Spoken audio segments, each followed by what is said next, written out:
You ever wake up to the sound of chainsaws and just know, without even thinking, that something's gone very, very wrong? Not in some abstract, oh, that's odd kind of way, but the gut punch certainty that somebody's messing with your world before you've even had a chance to finish your first cup of coffee. That was my Thursday morning, standing there, mug in hand, staring out at my land in Pine Haven Estates, North Carolina, and watching a 200-year-old oak, older than anyone in my family tree, go down like it meant nothing. My name's Garrett Trumbull.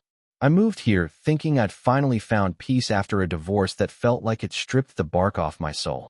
Turns out, the only drama-free place in America is probably 6 feet under. So, there I was, bulldozers growling at sunrise, the air full of diesel and pine, and that cold snap of ancient wood splitting like bones. The HOA did this. No heads up. No. Hey neighbor, mind if we wipe out your childhood? Just the sound of history getting chewed up and spat out because Shayna, our HOA president, decided community benefit now meant running a road right through my back pasture.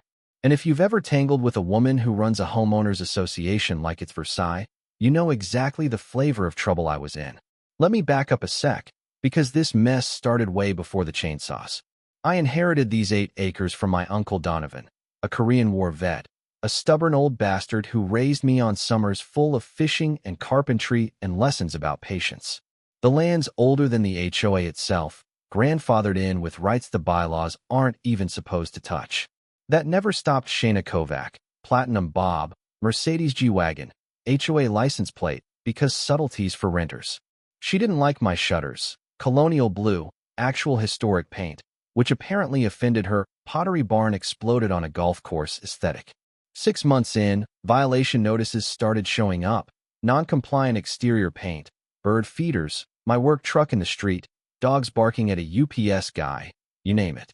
I paid, kept quiet, tried to fade into the background, but Shayna's the type who can sniff out anyone not kneeling at her feet.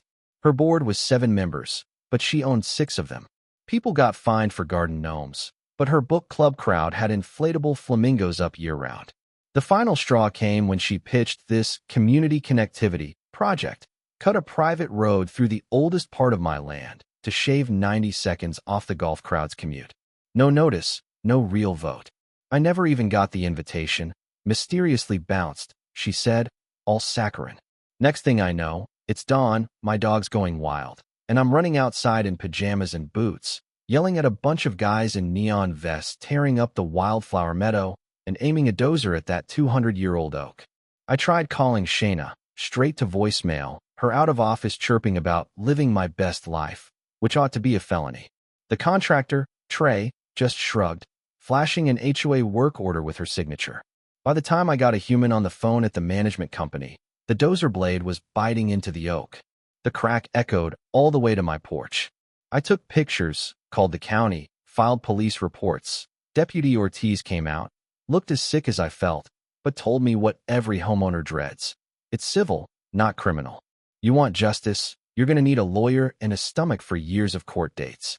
So I did it. Got myself a lawyer, Stuart, whose retainer was half what I had left after the divorce. I sent cease and desist emails. Shayna replied in 4 minutes. Check bylaw 17.3F, Garrett. Sorry you're upset. See you in court, sweetie.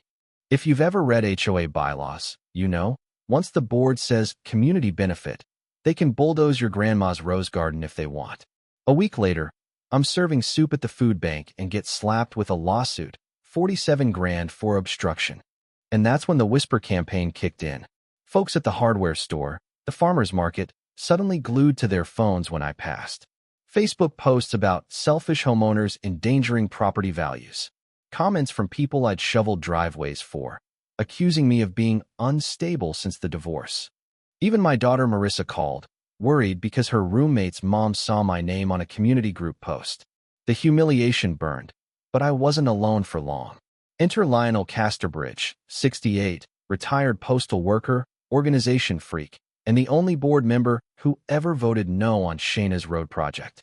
He brought tuna noodle casserole and a folder full of meeting minutes hotter than the casserole.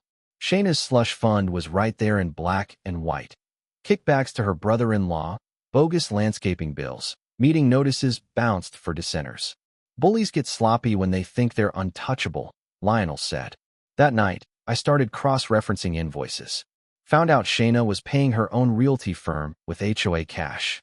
I filed formal complaints, dug deeper, found the road project was padded by $26,000, then started uploading the receipts to the community Facebook group. No accusations, just the facts. Transparency matters. You decide. Suddenly, the tide turned. People weren't looking at me like I was radioactive. They were looking at her, and she didn't like it. She tried to expel me in a packed board meeting, paraded a PowerPoint calling me a troublemaker, but I'd come ready. Insurance certificates, county permits, every line item in order. The contractor's insurance had lapsed before they started, making the HOA, not the contractor, personally liable for injuries. The county never issued a grading permit, $10,000 a day fine for unpermitted work. The room exploded. After that, the recall effort took on a life of its own. Moms with clipboards, retirees angry about garden flags. Raji Patel, the son of a widow Shayna had hounded out years before, drove in with a pile of violation notices and auction paperwork. They buried her in fines till she lost the house. She had a stroke the week after eviction, he told me. That night, I made the fight bigger than me. Door to door, spreadsheet after spreadsheet, building a movement. People wanted their community back. In 2 weeks, we had nearly half the neighborhood on board. Shayna panicked, sent her lawyer, Gil, to buy me off. 10 grand, then 25. I turned it down. Some things aren't for sale, you know? Then came the smear campaign. Anonymous letters, slander about my job, my mental health, even sent to my daughter at college. But desperation breeds mistakes. Lionel shows up breathless one night. Eugene, the treasurer, is ready to talk. Shayna had tried to throw him under the bus. In a quiet kitchen with his wife beside him, Eugene handed over a USB drive and a confession. Fake invoices, kickbacks, $130,000 siphoned in 4 years. I'll testify, he said, voice shaking. The next day, I shared the evidence with everyone. DA, State Board, the whole petition list. By noon, the local news was calling. Shayna's real estate license was under review. 2 board members resigned. Election day rolled in with a line out the clubhouse door, news vans, Deputy Ortiz keeping the peace. The vote was overwhelming. 91% turnout. Unheard of. We won handedly. As the results were announced, Ortiz stepped forward, arrest warrant in hand, and cuffed Shayna in front of everyone for embezzlement, fraud, elder exploitation. You could hear a pin drop, then the slow build of applause. Real justice. Rare as a 200-year-old oak. And I just stood there soaking it in. The work wasn't done.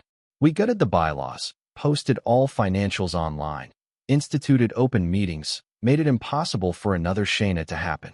We overturned every retaliatory fine, refunded folks like Jerry $300 for grass clippings, and dedicated a memorial grove on my land to Indira Patel, 50 saplings, benches, and a scholarship for students pursuing law or elder advocacy. Shayna pled guilty, lost everything, and the state legislature even cited our case when they tightened HOA laws the next year. Now, I sit on my porch, Hank and Dolly at my feet, and watch those young oaks reaching for the sky. The neighborhood's boring again. Board meetings about playground proposals, not power struggles. That's the real victory, right? Normal's underrated. Look, if you're fighting your own HOA Goliath, document everything. Know your state laws. Find your allies. Refusing to be scared is sometimes the scariest thing you can do to a bully. Drop a comment with your HOA horror story. The craziest one gets featured next. And if you want more stories about fighting back, hit subscribe. Because Shayna wasn't special. Bullies are everywhere, but so are the folks who fight back. And trust me, the fight's worth it. Plant something beautiful in the ruins.